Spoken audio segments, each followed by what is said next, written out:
Assalamualaikum warahmatullahi wabarakatuh. Hello, welcome back to my channel.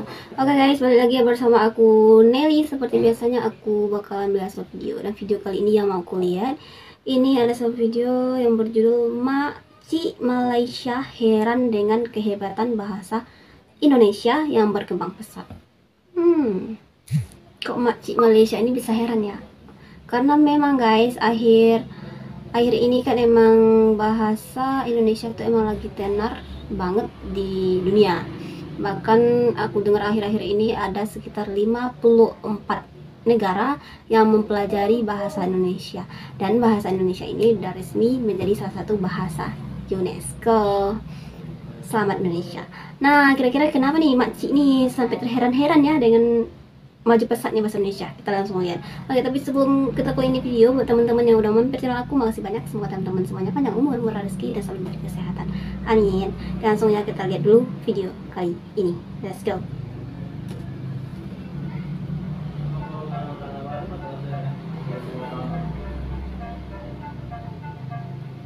Kehebatan bahasa Indonesia. Saya balik, saya tanya, mengapakah kita ini susah nak jadi macam Indonesia, sedangkan Indonesia sekejap saja.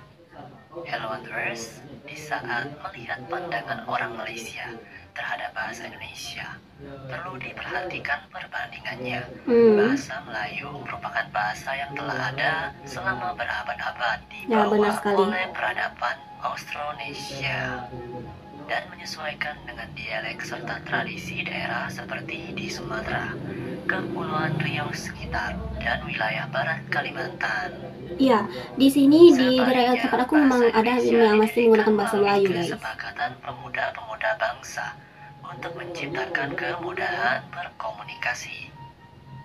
Bahasa Indonesia tidak hanya menjadi bahasa nasional, melainkan juga menjadi kekuatan bagi bangsa Indonesia menghadapi ancaman dari bangsa lain. Di sini ada seorang tokoh bahasa Melayu dari Malaysia. Ia mengungkapkan keheranannya terhadap kehebatan bahasa Indonesia yang cepat beradaptasi di Indonesia.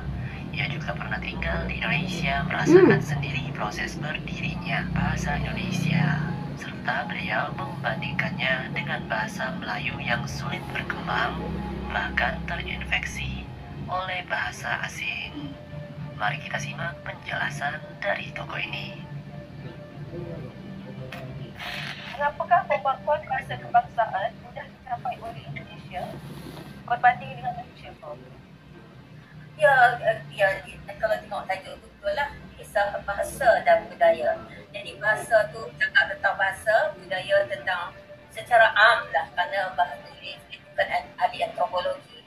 Jadi apa yang saya lihat sebagai budak-budak lagi, umur 18 tahun saya pergi, tak tahu apa benda. Jadi bahasa Indonesia pun tak tahu, apa pun tak tahu. Jadi kalau kita tengok di situ, dan saya dapat memperhatikan sendiri, lepas itu bila dah kerja di Universiti Malaya, ketika kita sudah merdeka dan kita juga sudah mengambil bahasa Melayu sebagai bahasa kebangsaan, kemudian kita mencuba berstandardisasi aspek-aspek tertentu dengan Indonesia. Yang pertama ialah ejaan. Memang waktu saya pergi dalam tahun 58, ya, 18 tahun, saya tidak pernah kenal apa itu Indonesia. Seperti orang kata macam Musa masuk kampung. Jadi bila saya tengok di sana, mereka sudah menggunakan bahasa yang dikatakan bahasa Indonesia sebagai bahasa pengantar sampai kepada peringkat universiti. Dalam urusan negara tu dah memang sudahlah. Jadi kita baru nak bertakdir, kata orang, ya, nak bertakdir dalam kedua-dua bidang ini, pendidikan dan juga pengurusan negara. Kita masih gunakan bahasa Inggeris dalam pendidikan, bahasa Melayu baru nak mencapai peringkat sekolah menengah. Jadi di sana lebih ke menggunakan bahasa Inggris ya. Dan bila saya balik, saya tanya, mengapakah kita ini susah nak jadi macam Indonesia, sedangkan Indonesia sekejap saja. Kemudian saya buat perhatian dan menggunakan timbang ialah satu, saya memperlihatkan apakah faktor-faktor yang memudahkan Indonesia mencapai tahap itu dalam sedikit masa sahaja selepas kemerdekaan. Sedangkan kita mengambil masa yang lebih lama. Iaitu kalau kita lihat, satu, terletak pada negara itu sendiri. Pertama, kita lihat dari segi demografi. Dari demografi penduduk-penduduknya, yang saya dalam buku ini saya katakan ekor corak, monokrom. Monokrom bermaknanya semua pribumi. Pribumi yang bercakap bahasa Austronesia, dalam kumpulan bahasa Austronesia, dan bahasa kita katakan itu berasaskan bahasa Melayu. Banyak orang Indonesia yang tak suka nak kata itu bahasa Melayu, tak apa, itu hak dia. Alright? Jadi kita tengok mengapa cepat sampai mereka dapat mencapai taraf itu, kerana mereka menawarkan, pemimpin yang menawarkan suatu bahasa yang baru bagi semua, yang dikatakan bukan bahasa mana-mana suku etnik. Suku Melayu, mereka juga kata, oh ini bukan Melayu Realingga. Kalau saya dah tengok apa yang saya turunkan pendapat mereka, bukan Melayu Realingga, tapi Melayu. Jadi tetapi Melayu yang digunakan secara am di pelabuhan-pelabuhan. Itu seperti bahasa Kriol. Jadi semua orang Melayu sendiri pun dari Realingga, dari Sumatera, mereka harus melihat bahasa itu sebagai suatu bahasa yang baru. Kita lain. Bila kita capai merdeka, tiap-tiap negeri, 9 buah negeri di Semenanjung ini, sebelum itu sudah merupakan negara kecil tersendiri. Bebas. Masing-masing ada sultan, masing-masing ada corak bahasa Melayu dia sendiri. Saya orang Kedah, saya tahu. Masuk keluar istana, tengok ini semua pakai bahasa Melayu Kedah sebagai bahasa resmi. Demikian juga di Kelantan, di Terengganu, di Johor dan sebagainya. Jadi bila kita bersatu, maka kita harus membawa mereka menerima ini semua. Dan lagi pula ada bahasa lain.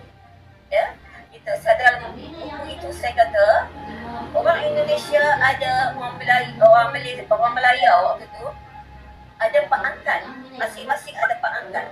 Pak angkat dia datang dari jurusan alam barat, Indonesia, Belanda, Malaysia, Malaya waktu itu, Inggeris. Dan sistem yang kita peroleh dari pak angkat ini berbeza. Jadi kalau dua adik-beradik mendapat pak angkat yang berbeza, tentu saja berbeza. Jadi kita Indonesia lain. Jadi kerana mereka berperang bersenjata. Kita tidak. Kita bukan. Kita berperang. Kita ada suatu, kita menggunakan keahlian diplomasi, kepakaran diplomasi. Ini tidak boleh dimalukan. Banyak orang Malaysia kata, oh kita malu, kita tidak perang itu senjata. Mengapa kita malu? Dalam dunia sekarang ini, kita harus mempunyai kepakaran diplomasi. Kenapa harus malu ya? Setiap negara itu mempunyai sejarahnya masing-masing. Jadi kita tidak kita patut menghargai para pahlawan. Nyawa sama sekali dalam memperoleh kemerdekaan. Jadi di situ ada bezanya. Jadi beza dari segi sistem yang sudah ada, tradisi yang sudah ada, ya. Apabila kita hendak mencapai kemerdekaan di bawah pak angkat yang berbeza, itu adalah perbezaan yang utama. Makanya Zaidah nak tanya lain, makanya saya tidak memenuhi apa yang diinginkan oleh Zaidah di sini. Jadi kalau kita lihat, ya, tadi kata banyak perbezaan. Saya dah kata demografi berbeza. Mereka ekor corak, mereka monokrom lah, kata monokrom.